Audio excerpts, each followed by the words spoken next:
Hello मेरे प्यारे toppers. इस वीडियो में आप देखोगे कि डार्क रिएक्शन बोले तो बायोसिंथेटिक फेज। ज्यादा बढ़िया ये है कि डार्क रिएक्शन को हम बायोसिंथेटिक फेज बोले, यानी कि जब हम लाइट रिएक्शन में एसिमिलेटरी पावर बना रहे हैं बोले तो एटीपी और NADPH प्लस H पॉजिटिव ये हम एनर्जी बॉन्ड बना रहे हैं, तो इस एनर्जी का यूज कहाँ होगा उसके लिए हम देखेंगे इस वाली वीडियो को। तो वीडियो स्टार्ट करने से पहले दोस्तों, अगर आप चैनल पर नए हैं तो सब्सक्राइब कर लें। आपका फेवरेट यूट्यूब चैनल है टॉपर्स ट्यूब। अब देखते हैं माई सेल्फ शिवनंदन। आज का टॉपिक स्टार्ट करते हैं। तो आज का टॉपिक ये है डार्क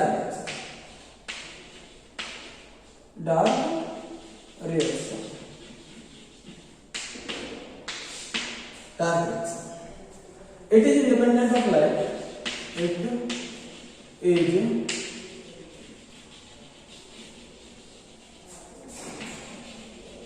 independent of light. यानी कि लाइट हो तब भी ये प्रोसेस होगी, लाइट नहीं भी हो तब भी ये प्रोसेस होगी।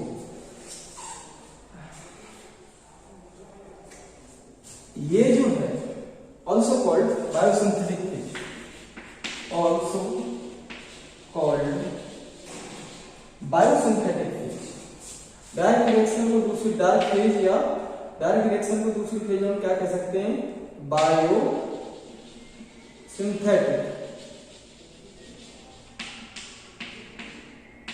फेज। बायोसिंथेटिक फेज भी हम इसको कह सकते हैं। अब बात ये आती है कि बायोसिंथेटिक फेज इसे क्यों कहेंगे? सिंथेटिक का मतलब कोई चीज बनना, बायो का मतलब लाइफ से रिलेटेड। यहां पर लाइफ से रिलेटेड क्या है? सबसे ज्यादा खाना एक्चुअल में यहां पर बनता है। फोटोसिंथेसिस में जब फूड जहां पर बन रहा है बोले तो ग्लूकोज जहां पर बन रहा है वो कहां पर बन रहा है? यहां पर बन रहा है, इस रिएक्शन में बन रहा है, बायोसिंथेटिक फेज में बन रहा है। दूसरे विश्व युद्ध की बात है, जापान के नागासाकी हिरोशिमा पर एटम बम गिराए जा चुके थे, हालत बहुत खराब हो गई थी दुनिया में। कह रहे थे कि यार ये तो बहुत खतरनाक हथियार बना लिया अमेरिका ने, और जापान में तो हाहाकार मच गया था। करीब 1.5-2 लाख लोग मारे गए थे, और उसके बाद रेडिएशन फैला था जो बहुत बुरा इफेक्ट हुआ इसका। इस रेडिएशन पर एक मेल्विन कैल्विन एक साइंटिस्ट था, उसने इसका बहुत ज्यादा स्टडी किया था इस रेडिएशन पर। और एक क्लेडोफोरा एक एल्गी है, उस एल्गा पर इसने स्टडी किया मेल्विन कैल्विन ने, और रिजल्ट में क्या पाया उसने? तो देखिए कि मेल्विन कैल्विन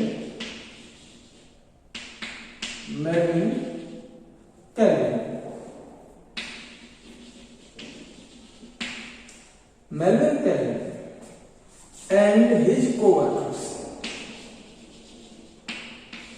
इसके जो साथ काम करने वाले his coworkers experiment on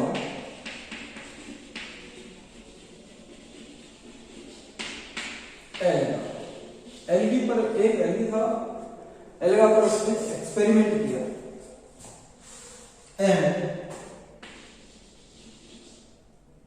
discover to C3 cycle, और इसके सम्मान में इसका नाम क्या दिया गया? Calvin cycle. इसके सम्मान में इसको कैल्विन साइकिल का भी नाम दिया गया। ठीक। बायोसिंथेटिक फेज में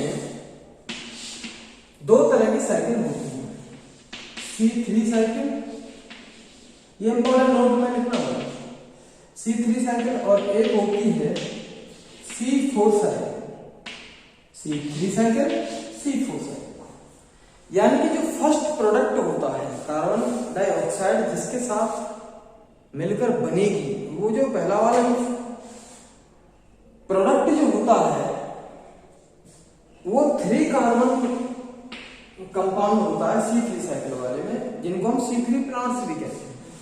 और C4 प्लांट्स जिनमें C4 साइकिल चलती है, उनमें साथ जो फिक्सेशन का जो प्रोडक्ट होगा उसे हम क्या कहेंगे, वो जो है 4 कार्बन का होगा, उसको नाम देंगे हम ऑक्जेलो एसिटिक। और इसमें जो फर्स्ट प्रोडक्ट होगा C3 साइकिल वाले में, इसको हम नाम देंगे phosphoglyceric acid. First product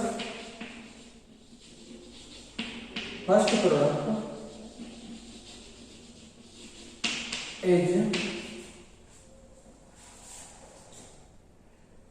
glyceric acid, या हम कह सकते हैं 3-फॉस्फोग्लिसरिक एसिड भी इसका नाम दे सकते हैं। ठीक,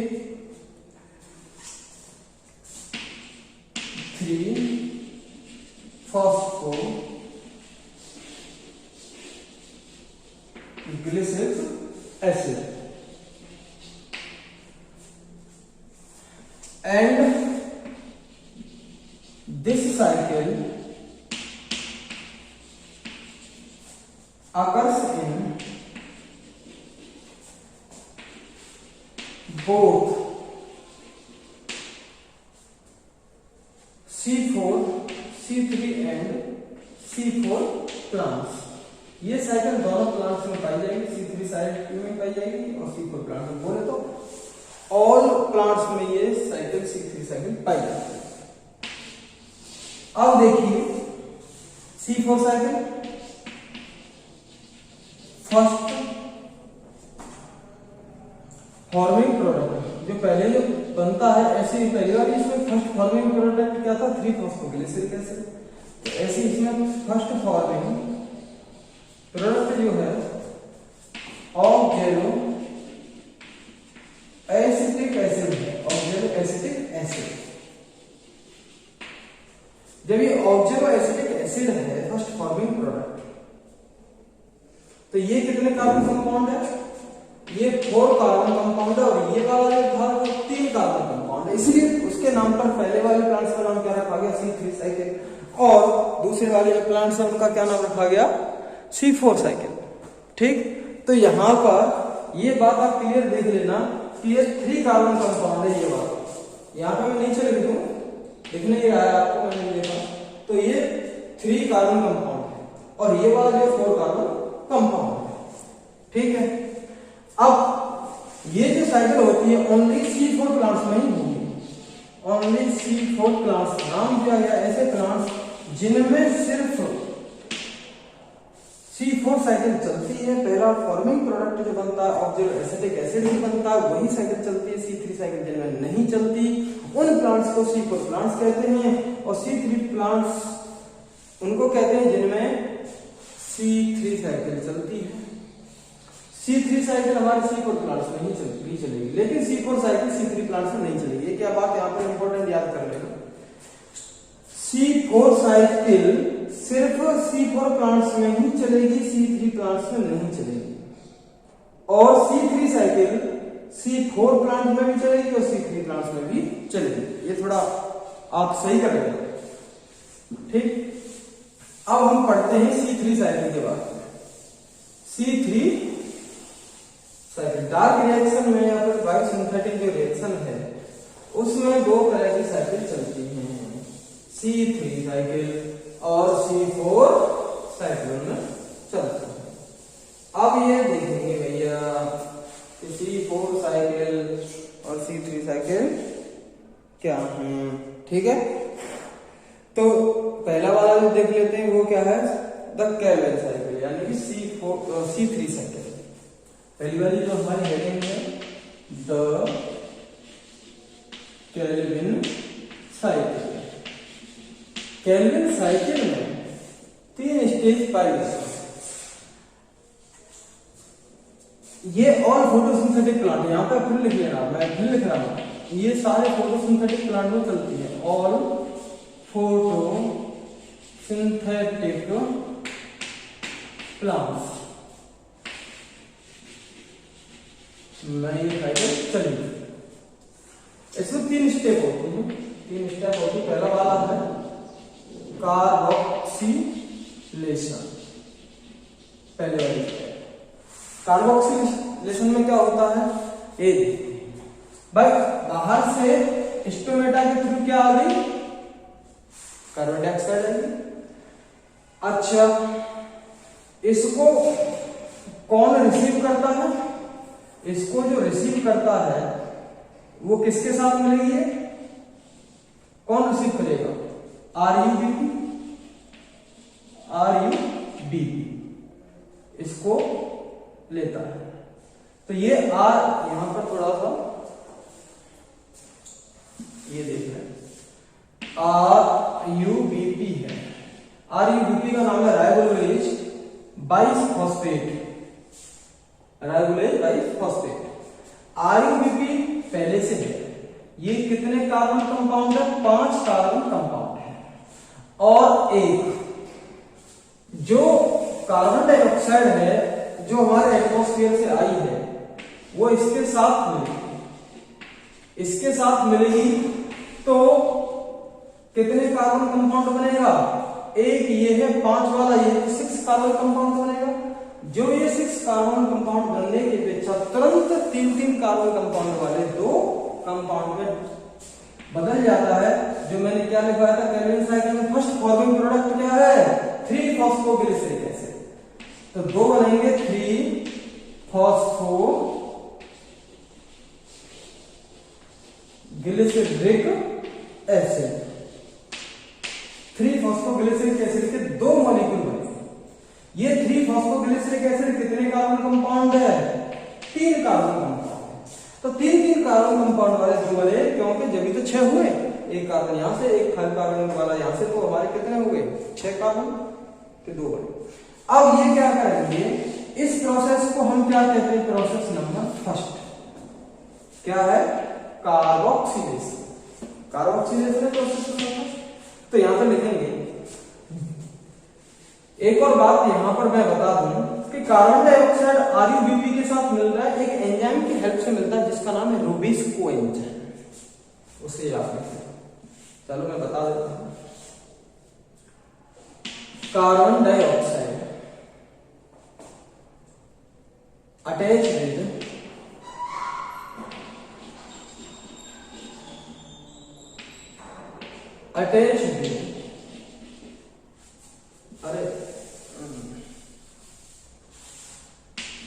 RUBP received to carbon dioxide and with help of RUBISCO,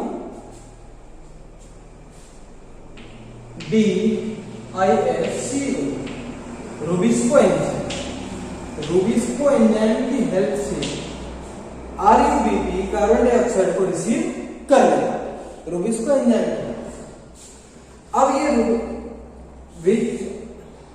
which finally produce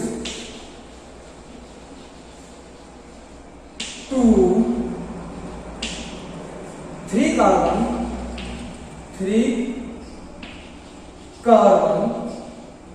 compound called 3 carbon compound called 3-फॉस्फोग्लिसरिक acid. 3-फॉस्फोग्लिसरिक acid यहां पर बन जाए, ठीक, ये बात। अब आती है रूबिस्को की फुल फॉर्म लिख लेना, राइबोलेज। RUBP की फुल फॉर्म लिख लो, RUBP, राइबोलोज बाइफॉस्फेट।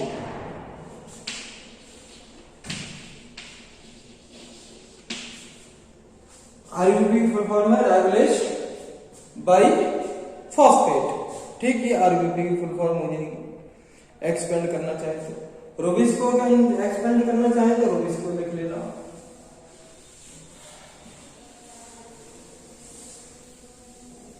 रूबिस्को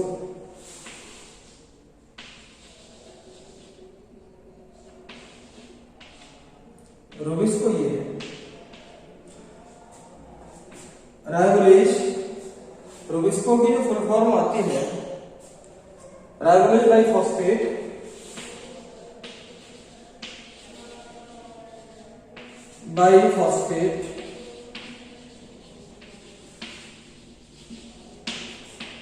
कार्बोक्सिलेज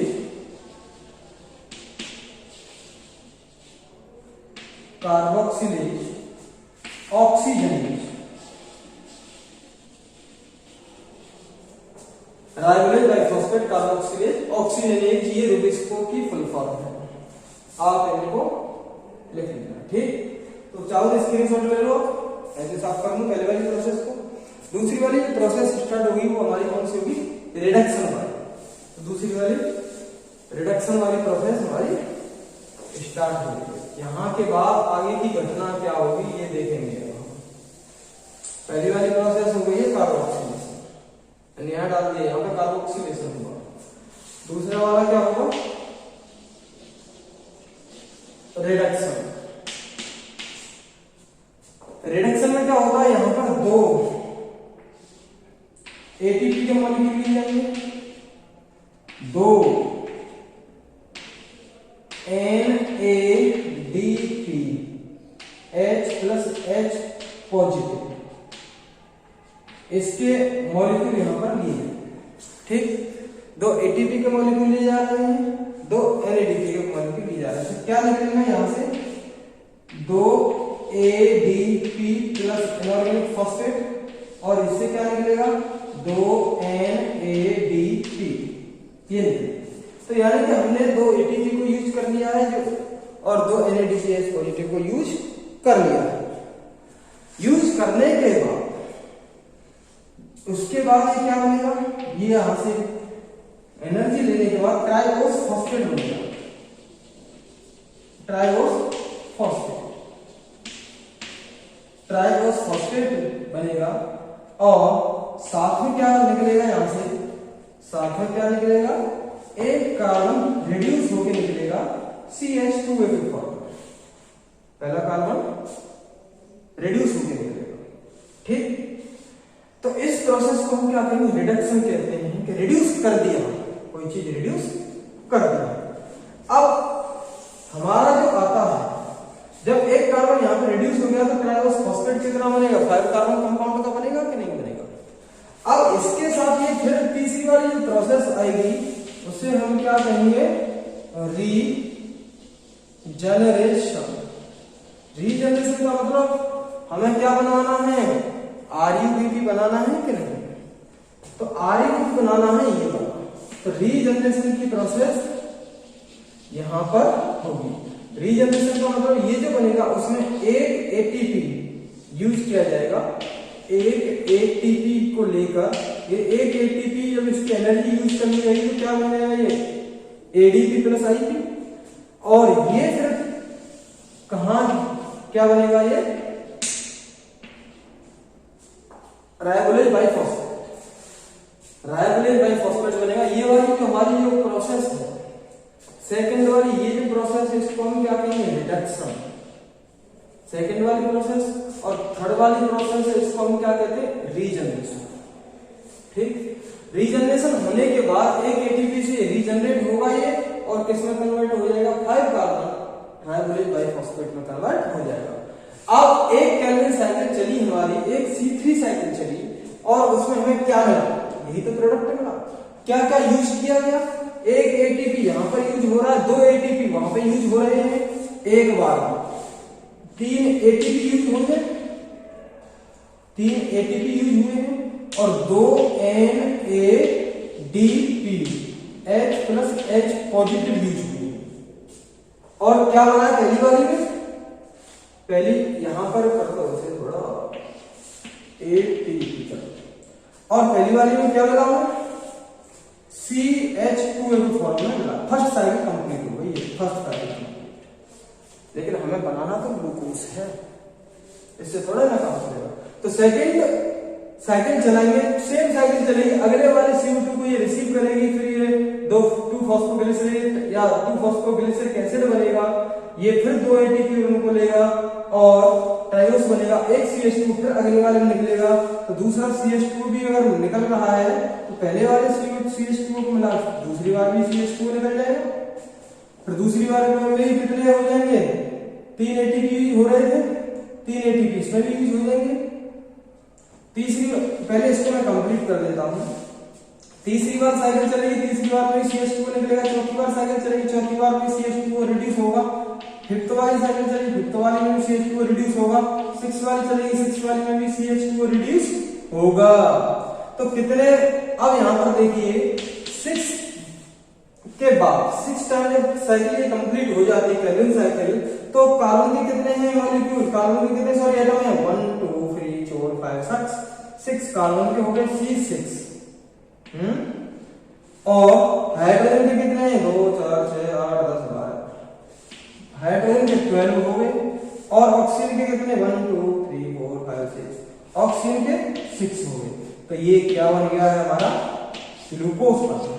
तो एक ग्लूकोज मॉलिक्यूल बनाने में इसको 6 टर्न लेना पड़ेगा, 6 टाइम ये साइकिल चलेगी, ये है कहने का मतलब।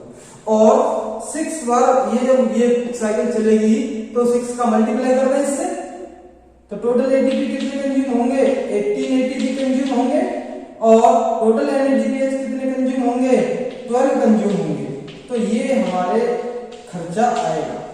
और ये एटीपी और एनएडीपी कहां से आ रहे थे इतने, जब एक ही बार में ग्लूकोज मॉलिक्यूल में इतने कंज्यूम हो गए तो ये आ कहां से रहे थे, क्यों हो गया, आ रहे थे लाइट रिएक्शन से आ रहे थे। मैंने आपको बताया था नॉन साइक्लिक रिएक्शन, उसमें एटीपी भी निकल रहा था और एनएडीपीएच प्लस H पॉजिटिव भी निकल रहा था। तो एक साइकिल चलाने में इतना खर्चा, 6 साइकिल चलाने में हमारा एक कंप्लीट ग्लूकोज मॉलिक्यूल बनता है। इसलिए इसको हम क्या कहेंगे, बायोसिंथेटिक पाथवे कहते हैं। किसने डिस्कवर की थी, कैल्विन ने डिस्कवर की थी अपने कुछ कोवर्कर्स को लेकर। क्लेडोफेरेक एल्गी है, उस पर इसने एक्सपेरिमेंट किया और ये देखा।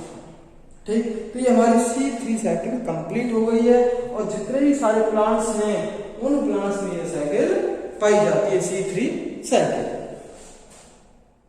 अच्छा सुनो, सब्सक्राइब करते वक्त ना घंटी बजा देना, ताकि जब मैं ऑनलाइन आऊं तो तुम्हारे फोन की भी घंटी बजे।